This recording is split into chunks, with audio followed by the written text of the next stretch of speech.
Morning guys, I'm here at Greenbushes pool about on Southwest Highway.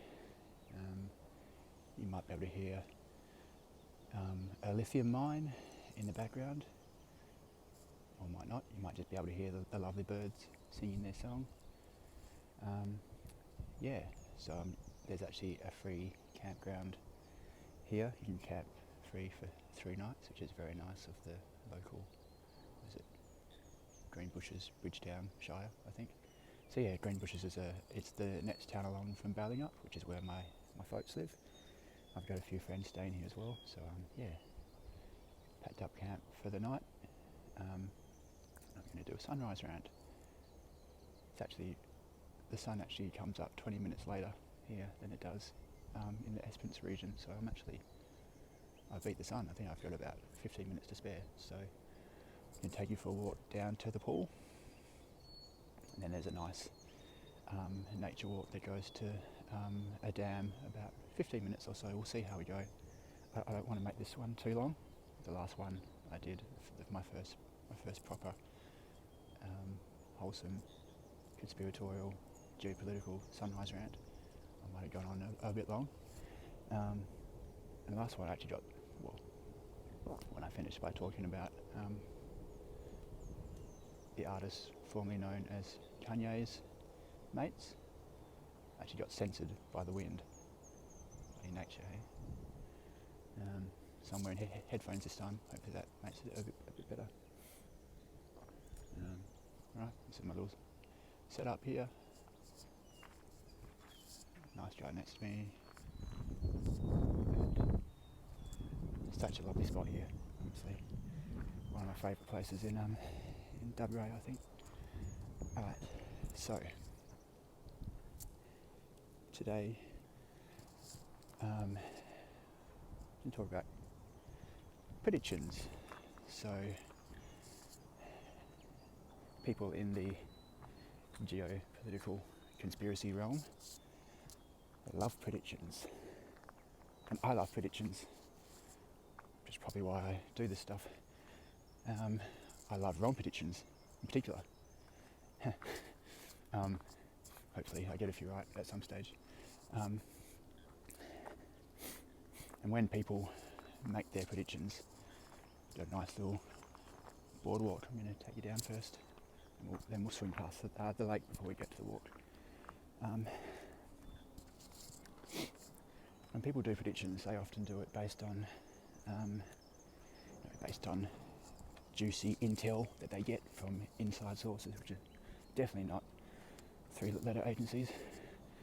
Or they might do it based on their own, historical analysis. They actually follow some people who make predictions based on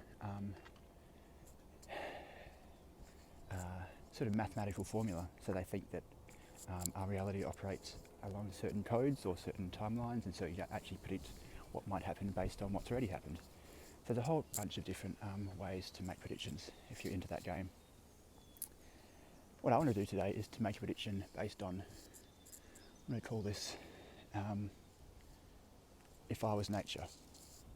If I was nature, what do I think is about to happen, or what might be about to unfold, or what could we potentially expect over the next short to medium term period of time. So let's see how we go.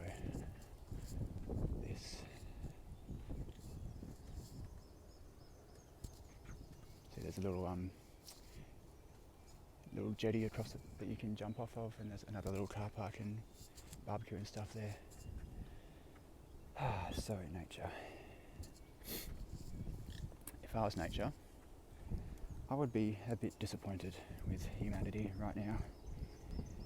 We've been granted something that, as far as I can tell, no other species on Earth is granted, which is absolute free will. Other parts of nature, they're really locked into certain things.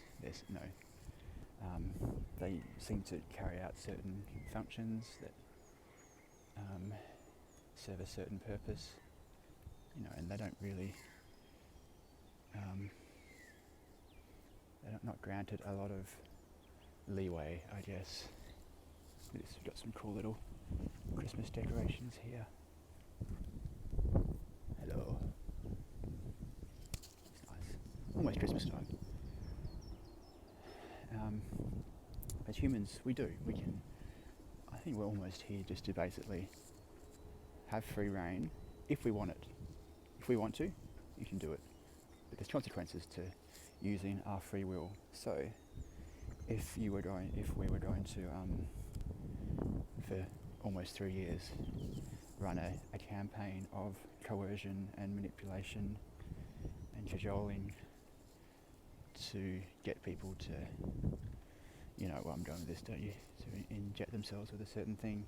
And if you don't, it's your free will, it's your choice. If you don't do it, you might lose your job, you might not be able to feed your family.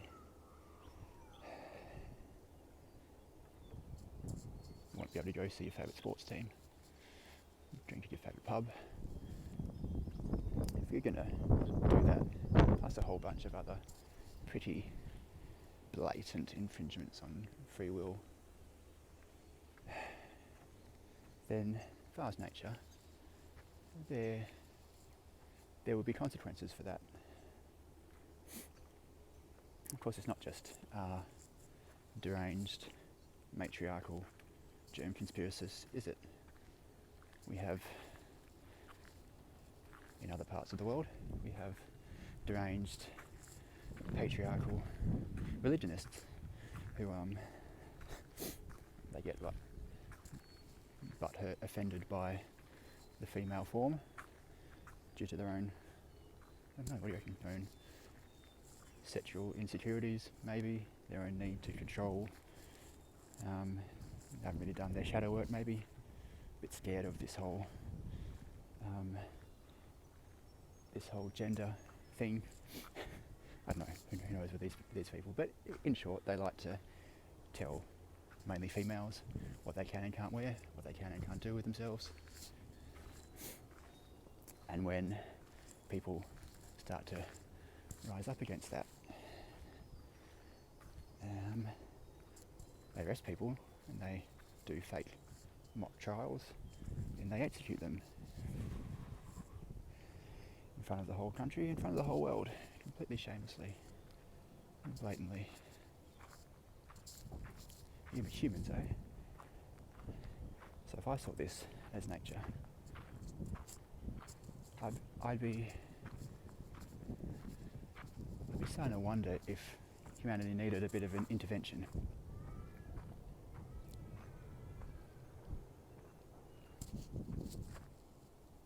Nice little toilet block. Again, free campground with a toilet block, with a lake, with a barbecue, with a playground. Lovely spot.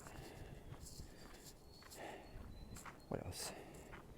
Another thing that nature grants us, or that one of its laws, if you want to refer to something like natural law, which I do, which I think is the major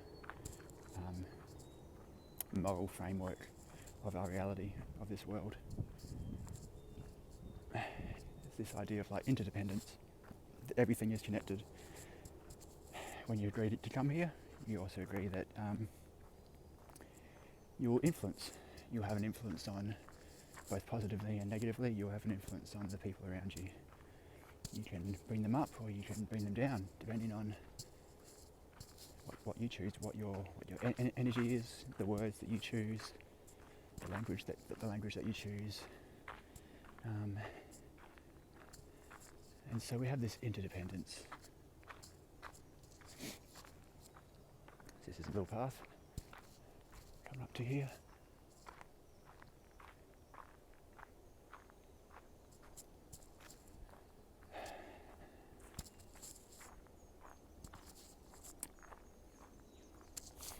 And what happens if you misuse that, or you abuse, or you invert that interdependence, and you make people dependent, or you tell people that they're dependent on people in ridiculous ways that just by walking past someone, just by being in their presence, if you're not injected, if you're not wearing a mask, if you're not doing certain things, that you can actually, pose a grave existential threat to someone. You can even put them in hospital. You can even kill them just because you're in their presence and not doing a certain thing. In WA, we went full zero COVID, and there was a stage where every case was basically being tracked down and extinguished. That was literally the language that was being used. And so we had one case where someone came in, apparently, it's all bollocks, whatever, tested positive after coming in on an airplane, and apparently, and they sort of, they reckon that they traced it back to, he was standing at the airport, not wearing a mask, I think, and then some person who also wasn't wearing a mask, just walked past him. This is literally what they said. Walked past him in the airport without knowing it and passed it on. Imagine this bollocks, guys. Fucking hell. So they basically, Marky Mark, dear leader, premier, basically, told this story. And then I think just after that we had the backpacker case. So we had a backpacker from France, maybe, basically out partying all weekend. Went to all the major gay bars in and there's a few gay bars in Perth. I wouldn't say they're the most upmarket of clubs. People that go there to have a good time and get a bit down and dirty, and clearly this person did. Was probably sweating and grinding up against people and who knows what else over the whole weekend. Then they apparently tested positive. Greenbushes did. And so we had this big sort of panic session because obviously he or she, I think he had been just basically gallivanting around and doing everything. So unvaccinated, I'm pretty sure, wasn't wearing a mask, obviously, because tourists didn't realise he was sick. And so okay, this is it. Finally we've sort of done well, but there's no way to avoid this. Nothing happened. Didn't spread it. This is apparently the most infectious, ridiculously infectious virus ever. And this guy was just rampaging through gay bars and doing whatever, and didn't pass it on. And again, pretty much no one asked questions. We just brought it. Oh wow, we're so lucky. Oh, aren't we the chosen COVID state? Anyway, and they actually played this narrative. That they used this idea of interdependence and inverted it, and basically subverted it to use it against us to actually keep us apart. And that's now what they've almost locked in. That we are going back to normal, but they've tried to lock in this barrier or this separation in our fundamental interdependence. And if I was nature and I saw this, I'd be like, guys, don't think you can go on like this, to be honest. And so what happens? Another code, I think, of nature that I see is this idea of cycles. And that at a certain stage, if you haven't progressed, or you need a sort of a reset or a refresh, then you have a cycle. You sort of cycle through. You grow, and then you have this period of sort of breakdown and destruction and reorganisation, and you start again.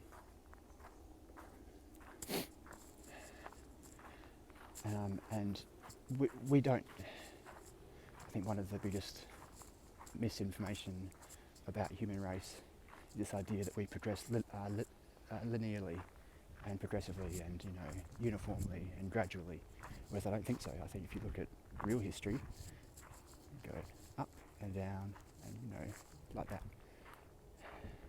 And that needs to happen because at certain points we need resets. We get stuck spiritually, materially, whatever, and we need an intervention. And this isn't conspiracy, this is how the world works. If you actually look at it, I did my PhD on this idea of adaptive cycles, and that you need cycles to actually grow and to refresh and stuff.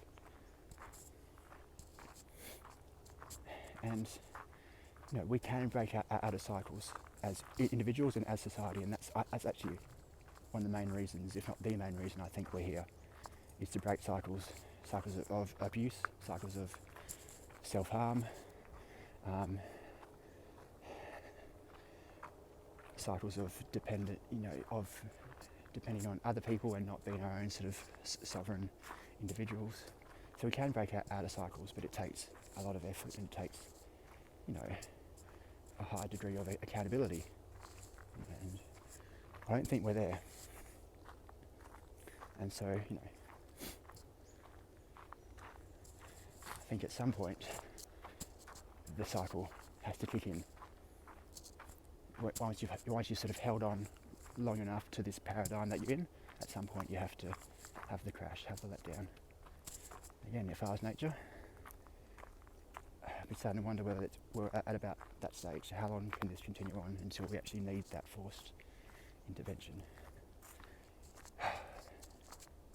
This is if I was nature, and I'm not, but I try and spend as much time in nature as I can, and when you do that, you do start to sort of see it through different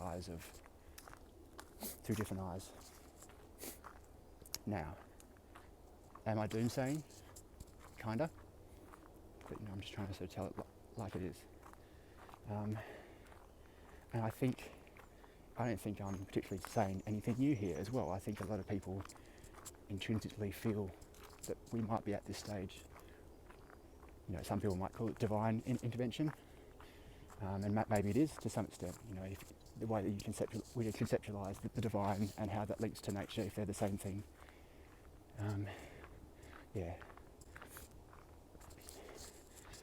And so I want to, if we think about climate change, and there's a lot of opinions on climate change.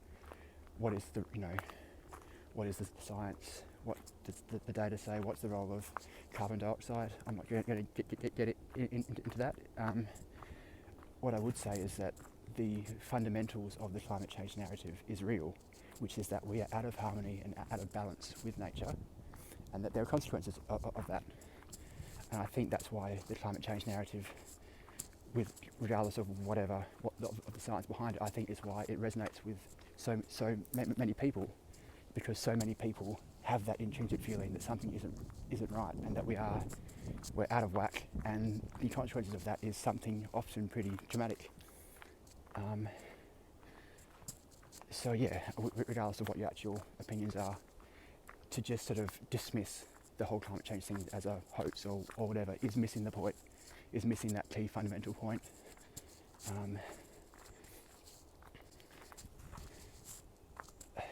That we're not on the right path right now, and at some point you can't just expect things to continue on like that without consequence. I think we're just about there. Hopefully I don't run out of battery before that. I need to be better at charging my phone with these things, honestly.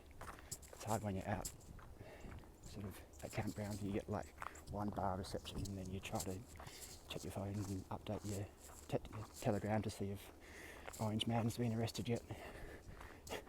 Are they going to arrest him soon or what? What's going on, guys? Hurry up. Maybe, that's the thing. So maybe all these things that a lot of people are waiting for in the human world and in social world, maybe we need nature to put us out of our misery first and get things going. Alright, just about at the dam. Took longer than I thought. So look, you can call this doomsaying. I think a lot of people also feel this, and I think that's what the climate change thing is about. I think it's the reason why so many people resonate with it, regardless of what you think about the science or whether it's being used for political ends, a lot of people feel that we are out of sync with nature, with the basic fundamental rules and principles of how it operates. And when you do that, there's consequences. It's unavoidable, and it's, it might seem a bit brutal and a bit ruthless, but it is. Nature is not for the faint-hearted. And so, as always, let's see how it plays out. It's never a reason for fear.